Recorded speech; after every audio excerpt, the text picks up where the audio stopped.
Embrace the tank. Is it what it sounds like? We'll explain coming up on the show. You are Locked On Warriors, your daily Golden State Warriors podcast. What are they going to say now? Part of the Locked On Podcast Network, your team every day.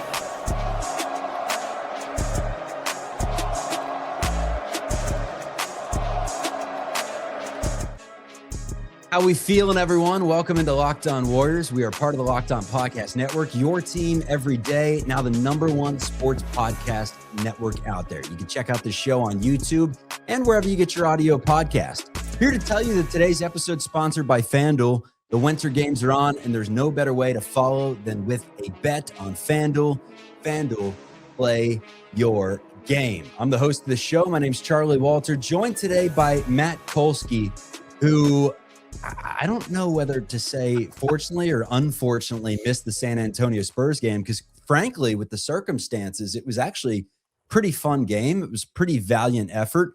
The Warriors end up losing by 13, but they gave the Spurs all they could handle, took San Antonio a step-back jumper to tie that thing up going into the fourth and a big run to bring it back to a game going into the fourth, but just way too much Fox and way too much Keldon Johnson and Victor Wembanyama. And even though Steph Castle didn't do a ton, it was the other really good rookie, although Castle not a rookie at this point, Dylan Harper, who had a really good game. Kolsky, I want to talk about a few things today. I want to get into Brandin Podziemski talk. Before we move on, Chuck, can we just quickly address the way you just went down the Spurs roster and listed, like 6 likely all-stars for the next 5 to 7 years? They're nice, man. Holy moly, that team has a lot of talent on it. Yeah, I don't know if Keldon Johnson's one of those all-star guys. Maybe not. I will say this. He's a microwave energy type player that when some of your other guys aren't having great shooting games, like for example, Steph Castle and Victor Wembanyama, that's someone, or Devin Vassell, you can turn to him, and he hit some big shots and had some big rebounds and just brought the energy. He's a little bully, Keldon Johnson. He is. He's a Kentucky guy, man. I used to cover him back on that team that had, Emmanuel Quickley and Tyler Hero. And I don't know if Maxey was on that team, but they all kind of blend in together. Anyways, enough about the Wildcats. Let's talk Warriors. Brandin Podziemski, I want to pose this question. Are the Warriors closer to the top? And I'm not saying Oklahoma City. I'm just saying closer to a team like the Lakers, or are they closer to a team like the Jazz in the position that they're in right now? And we don't really know because we haven't seen this team a lot with Steph Curry, frankly. He's been that's out. it, Chuck. And then I want to get into Draymond, and I want to get into the All-Star break. We'll do all these things, but let's start with that question, because I think the 500 mark is an important number. I think if the Warriors, who are 29 and 26 right now, dip below the 500 mark at any point the rest of this season, I think you'd be kind of smart to, not a purposeful tank by any means, but maybe start healing up that knee for Curry, giving him a little more rest, giving Al Horford some more rest. Whoever needs the rest, give them that rest, and maybe try to fall in line with the lottery and give yourself a percentage chance that you can line in that top 5 with one of the best draft classes in recent memory coming up. But I will say this, I don't think that team's going to fall below that 500 mark. I think with Curry and with a potentially healthy Porziņģis, I just think we're kind of stuck in that purgatory of what is this team? I think part of the reason we say that is because of the age. Because I've said this before on this podcast a number of times. I'll say it right now. In fact, the schedule coming out of the All-Star break makes an interesting test case for this. Boston, let's call that a toss-up. Denver is going to be a tough one, assuming they're healthy coming out of the break. But after those two, you go at New Orleans, at Memphis, 2 teams that if you are sincerely, decent, you should beat. Then you're home for the Lakers and Clippers, and you visit Houston. To me, you got it exactly right. If they end up losing to Boston and Denver and they're 29 and 28, I'm not panicking. But that means that if you're going to take the second half of the season seriously, you got to beat New Orleans and Memphis, and I think you got to take at least one, if not 2 out of 3 from Lakers, Clippers, Rockets, because those are the teams you're competing with. Really, I think a healthy Denver, a healthy Spurs, a healthy OKC. Look, put Steph Curry in the playoffs. I'll give him a puncher's chance against anybody, but you're not sincerely competing with those teams right now. That's just not real. Any fan and any competitor wants a series and wants a chance, but if you're not going to get that chance, and if that chance is going to be a potential gentleman's sweep or whatever, the question is posed with the Warriors' current situation and some of the assets that they have and don't have. Would they be better off potentially hoping for ping pong balls? I mean, listen, it's going to be really tough to get ping pong balls. Period. It's not even ping pong balls anymore, is it? It's just cards now. They just flip cards. Is it? No, I think they still do the ping pong balls in a secret back room. You just don't get to see it. Listen, look at the NBA standings, okay? Ping pong balls, the teams that want balls at all. Again, I'm not talking about a lot. I'm talking about getting into the lottery, period, full stop. Number 10 right now in the West is the Portland Trailblazers. Above them, Clippers. Then it's the Warriors, right? Clearly, everyone above the Warriors has won too many games to even think about going the other direction. So the top 7 are for sure locked in. Warriors currently 3 games behind Phoenix at 7, 4 games behind the Lakers at 6, 4.5 to Minnesota. Behind Portland is Memphis, who are 20-33 and hard tanking already. Dallas, Utah, New Orleans, Sacramento. None of those teams are trying to win games. And frankly, they're going to be better at not winning games than the Warriors are. Okay. So, no, I forget how it works. Do the play-in losers get into the lottery? I think they do, because there's 14. Yeah. So the play-in losers get into the lottery. So I guess losing twice in the play-in would be your next best thing. But if you're in the play-in, what are you going to tell Steph Curry not to play? That's not feasible. That's not a realistic option. So yeah, maybe to use your framing of this situation where it's better to get a couple ping pong balls than get banged in the playoffs. Maybe you secretly root for a double loss in the play-in so that you can grab a couple of those, really long shots at getting a high draft pick. But frankly, I'd rather get even if it's a 5-game loss, I'd rather get those 5 playoff games for Steph Curry than I would the 2 ping pong balls and the 0.05% chance or whatever. Maybe it's more than that. With the odds flattened, we could look at what the 13 and 14 feels teams like it's get. Portland Warriors. It's felt that way since like the beginning of the season when the Blazers just kept running the Warriors out of the gym, and we kept saying that even with Jimmy Butler, this is just such a tough matchup with their youth and their ability to run and their experience. But they're and their speed, that sort of thing. Like it's a tough matchup, and that's what they're ripe for the picking in the playoffs if that's what the Warriors get. I would actually say, look, the Houston Rockets were a much better version of that last year, and the Warriors handled them, and frankly should have handled them more quickly than they did. All right, so let's put it this way, Kolsky, because specifically the 9th and 10th place teams are where the Warriors would kind of be doing one of these if they got down to that point. And again, it would have to be probably a Steph Curry injury or a Steph Curry, shutdown to get to that spot. I just don't think they're a bad enough team and they have enough separation at this point to where the Blazers are going to catch them. But if they were to fall down to that 9th or 10th seed and they lose in the play-in, that's where you enter the lottery for a chance at a top 4 pick. That's where all of a sudden ping pong ball goes the Warriors' way and life ain't so bad. Well, yeah. Not only would life not be so bad, I mean, boy, though, we would get, that's what I was going to say. We would get a lot of mileage out of whether they should keep the pick or trade the pick, because the top 4 of this draft look to potentially all be generational players. And At the same time, I think if you go back to Milwaukee with that top 4 pick. If the phrase 2 timelines gets used again, I think there's going to be a lot of angry people in the Bay Area. So, yeah, I think that's exactly what you do. You take that pick and you say, now, how do you like us, Milwaukee Bucks? But you're not getting 4. Have AJ DeBanza.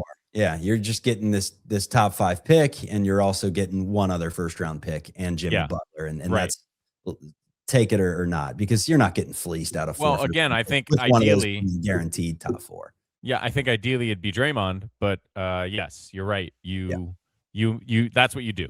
All right, let's get into Brandin Podziemski, man. That's coming up on Locked On Warriors. Who can stop Steph Curry? Hopefully we'll never find out. Hiring isn't just about finding someone willing to take the job. It's about finding the right person with the right background who can actually help your business move forward. And if you want candidates who match what you're looking for, Indeed sponsored jobs is the move. Because instead of hoping the right person stumbles across your post, Indeed helps you match with quality candidates by boosting your job listing to the people who fit your specific criteria like skills, certifications, and of course, location. If I were hiring, I don't want someone who can just help. I want someone with real experience who can jump right in and take off. There's a stat that says it all. In this minute, I've been talking to you. Companies like yours made 27 hires on Indeed, according to Indeed data worldwide. So if you're hiring, spend less time searching and more time interviewing candidates who check all your boxes with Indeed sponsored jobs. Listeners of this show will get a $75 sponsored job credit to help you get the premium job status it deserves at Indeed.com/podcast. That's Indeed.com/podcast. Terms and conditions apply. Hiring, do it the right way with Indeed. Today's episode is also brought to you by Gametime. There's nothing like being in an NBA arena. The crowd, the energy, the moment. Getting tickets, though, that moment hasn't always been so simple. That's why Gametime has become the go-to app for scoring tickets fast without the hassle. It puts the advantage back where it belongs, with the fans. Pull up the Gametime app, pick an upcoming NBA game. You'll have tickets locked in within minutes. You got all-in price up front, so no surprise fees at checkout, and you get a panoramic view from your seats. There's no guesswork with buying NBA tickets when it comes to Gametime.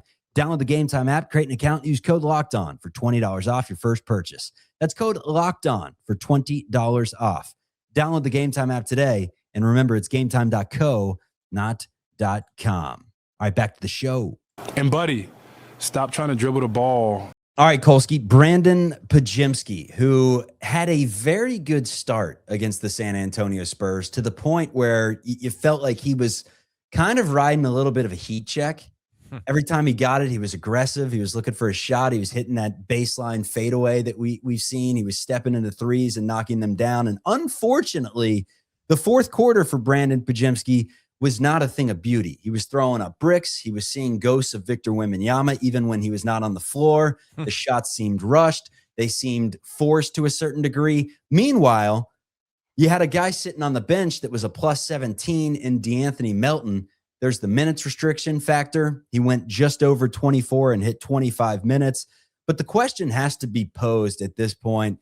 Have our minds kind of been flipped on Podziemski? I posed the question, is he someone that is locked into just, a role player at this point? Or can he be more and be this guy that both of us, I think at certain points in his career, have thought he can be? And that's like a number 2, legit number 3 guy.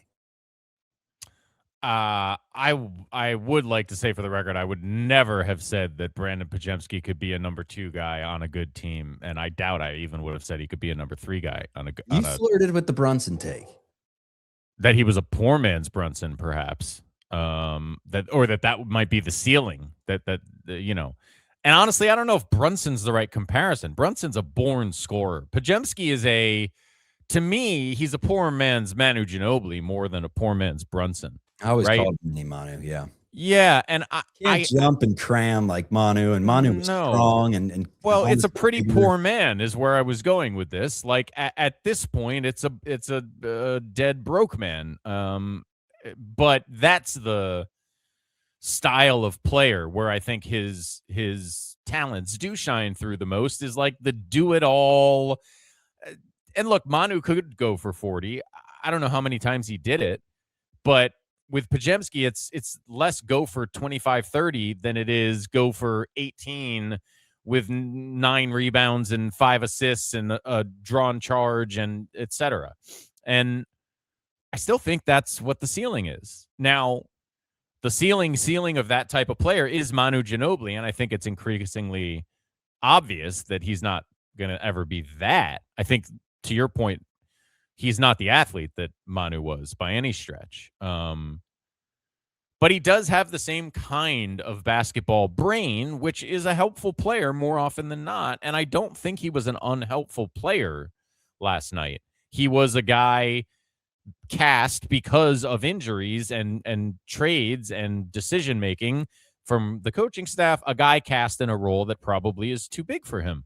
And that's the case with virtually everybody over the last week, because Steph Curry's not here and Kristaps Porziņģis, who was acquired, is not available.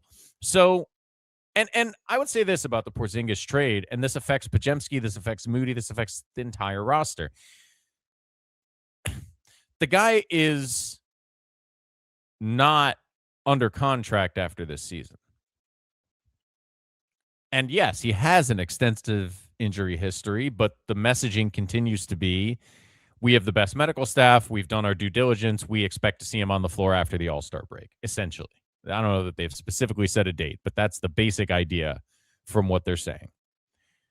And if that's true, it seems to me that the point of that trade, beyond simply jettisoning Jonathan Kuminga, which was certainly part of it, but the point of that trade is to say, all right, he hasn't been on the floor, but when he is on the floor, he is the highest level of the big man we want that we've ever had. So if they can get him on the floor in the second half, I believe they sincerely want to see that. You know, I am not saying that I believe that Matt Kolsky believes that the odds of keeping Kristaps Porziņģis on a basketball floor for an NBA team are high. I don't believe that. I think at best it's a 50% shot, even just to have him play more than half the games the rest of the season. It's a low-risk gamble, though. Reasonably low risk, given what you gave up. Very low risk. Yeah, I would. Yeah. And, well, except the problem with the expiring part is if you just let him expire and walk, you've essentially wasted that salary slot. It does not open up salary cap space, per se, in a meaningful way. But it gets you under luxury taxes, which might allow you to spend more money in other areas. There are valid reasons why that's not the worst thing. But the best thing would be if he does stay on the floor and plays like the Kristaps Porziņģis we saw in Boston, you know, with Al Horford backing him up and Draymond Green playing next to him and Steph Curry enjoying some added space on the basketball floor and some added gigantic options to throw the ball to when he is still double and triple teamed, as he certainly would be. Am I saying that competes with the Nuggets and the Thunder and the Spurs? Probably not. Almost certainly not. Not now, anyway. Not this year. But does it compete with the Lakers and the Clippers and the Suns? I say absolutely yes. Steph Curry's still the best player, with the exception of Luka, out of all of those teams for the most part. I still take Steph over Devin Booker, and I have a lot of respect for Devin Booker, but Steph changes the team more. He has a bigger positive effect on your ability to win, particularly when we get to the postseason. And that is also where Draymond's value, I believe, is still retained when you get to those bigger, slower, tougher, more physical basketball games. So that's what I'd honestly like to see. And I think in that environment, Brandin Podziemski has a much better opportunity to thrive, just as we saw when Jimmy Butler was healthy and playing his best. Brandin Podziemski often seemed to be playing his best basketball. Same thing for Moses Moody. You know, the one unfortunate guy that I think gets squeezed in all this is Quentin Post. But other than that, getting Steph Curry and Kristaps Porziņģis on the floor is the best thing for everybody here. And I think it at least gives you a runway to show, maybe not unlike you did with Jimmy last year, if you can play good basketball over a 20-game stretch with those guys, hey, we've got something here, and maybe we augment it in the offseason, and we do get into that spot where we're, like, expecting to compete for the 4 seed and maybe really threaten those top 3 at some point. Who knows? At least Post does have a spot on the roster. Trace was traded away for a second-round pick, so that goes to show you that they believed in QP at this stage in his career more than Trace. And Trace had a pretty good rookie season, but it's been, kind of hit or miss. Has had some good games here and there, but has gotten a lot of DNPs as well. So it's much less ballyhooed for obvious reasons, but I think in a lot of ways it's a Kuminga similarity in that it's not the kind of center they want because it's hard to play him with Draymond. Yep. And you're welcoming in a second-round pick in the future from the Lakers now. I think that's 2026 second-round pick. Although in his first game with the Raptors, Trace Jackson Davis went for 10 and 10, but we'll see if that's something. We know what he can do, right? That's exactly constant. what he can do. We'll see if it's constant. If he averages 10 and 10 for the rest of the season, we'll change the tune a little bit, and maybe that becomes a talking point. But as of right now, it's for the most part a nothing burger. It's best of luck to Trace Jackson Davis. Draymond Green, man. Actually, before we get into Draymond, we'll save that for the next block. We mentioned how good De'Anthony Melton was, hitting 5 of his 6 threes, hitting 6 of his 7 shots from the floor. He plays, I think, the most minutes of the season with 25. When are we going to start getting to that point when the dude is playing so good that you think about running him 32 and say, all right, at this point, this is an NBA player. He's back to full strength. Let's take off the training wheels. Well, you know what? People hate this stuff. And I'm wearing the garb of a team where this has become an issue that got a manager fired. But who is that? Chelsea? Yes. But I don't even know anything about soccer. That's not the point. Is simply that the medical staff dictated for Chelsea, minutes restrictions and things like that the manager was upset with, which led to a disagreement that made him leave. A manager, for the record, is like the head coach of the soccer team. So I don't think Steve Kerr has those issues with the planning. And I think we may see Kristaps Porziņģis playing on a 25-minute limit. And it starts to be a difficult Tetris game when you've got Melton and Horford and possibly Porziņģis. Who knows? Maybe Steph and this guy can play that many minutes and this guy can only play, this many nights. And yes, that's the trick, but it's all being done to get all these older players to a point in April, May, theoretically, where they can play more and play their best and just be there in the first place. So you're just going to have to tolerate it, Warrior fans and Steve Kerr and everyone else. Because the answer to this, here's the point. The answer to this question is a very easy one. Would you rather play him for 25 minutes or less the rest of the way and have him on the floor in the playoffs, or play him for 35 minutes for the next 2 weeks and lose him for the rest of the season? Now, that's not exactly the decision you're making because we don't know exactly the decision, but that is the decision that the medical staff believes it's making, that this is the program for this player that will allow him to be ready to go if and when the playoffs begin for us. All right, let's get into Draymond Green, talk about a really nice night against the San Antonio Spurs. Destroy Jimmy and dominoes. I know Jimmy drinks great wine. The Winter Games are officially here, and if you're anything like us, you're looking for events that you get to see on the biggest stage every 4 years. And that's why following the Winter Games on FanDuel just makes sense. From medal counts to individual events to finding your angle on sports you care about most, FanDuel gives you more ways to stay connected to the action. The drama of curling, speed skating races decided by inches, hockey games that feel different from the opening face-off. FanDuel keeps the entire Olympic experience engaging from start to finish. The Winter Games are on, and there's no better way to follow them than with FanDuel. FanDuel, play your game. Draymond Green put up a nice stat line. I don't have it in front of me. I know it was 17. I think it was 17, 12, and 8. That sounds right. Really good performance from Draymond. Shot the ball well, brought consistent energy, protected the basketball. The Warriors had 13 assists before their first turnover, and I thought he was the catalyst to their really good start. I was kind of in the camp of believing like all these best days are over. I don't even think he has this in him anymore. We haven't seen it throughout a full season. And then I kind of remembered, wait, we saw it back-to-back games against Wemby. At this point, wake Draymond Green up, not when September ends. Wake Draymond up when Wemby comes to town or he goes to Wemby's town. Seems like he's playing his best basketball against a player like that, which is good news because, hey, look at where the seeding lines up. If the Warriors finish 7th, you may get that 2 seed in the opening round in San Antonio. And look, I'm not saying you have a great shot against the Spurs, but you've seen how Draymond's been able to raise his competition every single time he plays Wemby, and that doesn't hurt. Well, it's emblematic of why you want the guy on your roster to the extent that you do want him on your roster. And look, we've talked about both sides of that. I'm not sure exactly where I stand on it at this point because I don't know how often you get the Draymond you got last night. The answer so far this year has been not nearly enough. And I think, again, I love the guy. He's next to Michael Jordan on my wall, okay? And it's not a coincidence. Steph and Clay are over there too. But I find this season vexing from a Draymond standpoint because I still believe what we saw last night is in there, and I believe it's in there more often than we've seen it, and I don't know what the excuse is.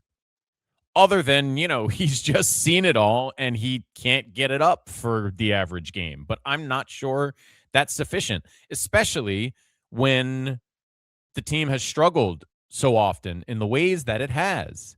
And look, 17, 12, and 8 is great. And for all the people that care desperately about Draymond scoring more when Steph is out, congratulations, there's 17 points. I care way less about the 17 points than I do about the 2 turnovers. And, correct me if I'm wrong, but I can't think of any particularly egregious ones out of the 2.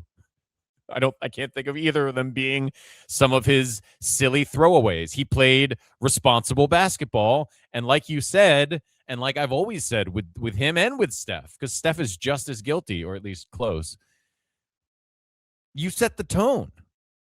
When Draymond plays responsible basketball, there's a much higher chance that the other guys behind him, so to speak, will play responsible basketball. And that helped the Warriors stay in it against the team that totally outmatched them for 3 quarters last night. Couple things. Yeah. Completely random, but Jeremy Sohan was released from the Spurs. Is that someone you'd look at in the buyout market? A big body that plays good defense and brings good energy? I mean, Matt Kolsky, would kick tires. I don't know that he's another guy that doesn't shoot, and I just don't know where you put him. Can you play Jeremy Sohan at the 3? No. And if he's a 4, he's Draymond's position. He's one of those dudes that former, I think, lottery pick. I know he's a first. He has a lot pick. of skills. He is Draymond-ish in a lot of ways. I mean, obviously, he's been buried on the bench. It's gotten kind of worse throughout his career. Yeah. He hasn't played much in San Antonio, but had some promise early.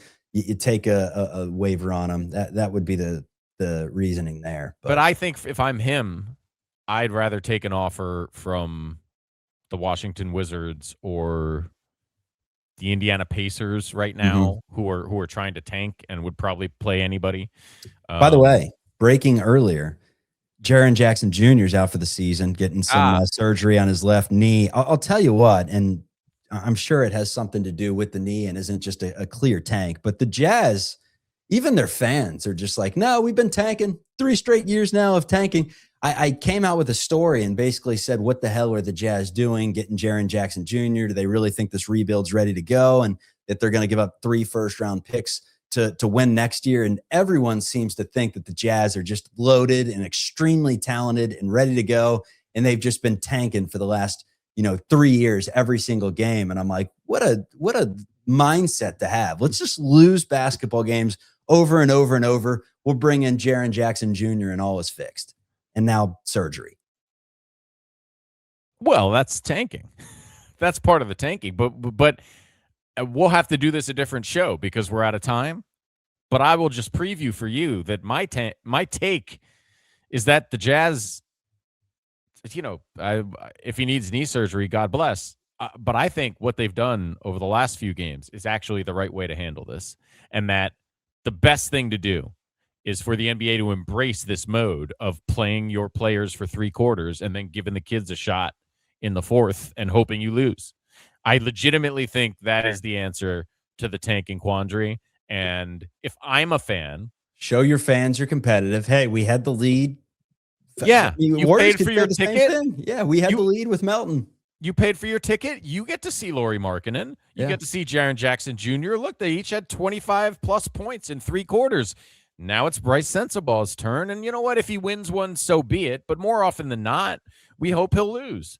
And the reality is you can't fix the incentives unless you get rid of the draft entirely. And I don't think America will like, the soccer model where there's only 4 good teams any better than they like tanking. Locked On Warriors. We'll see you soon, everyone. Have a great day.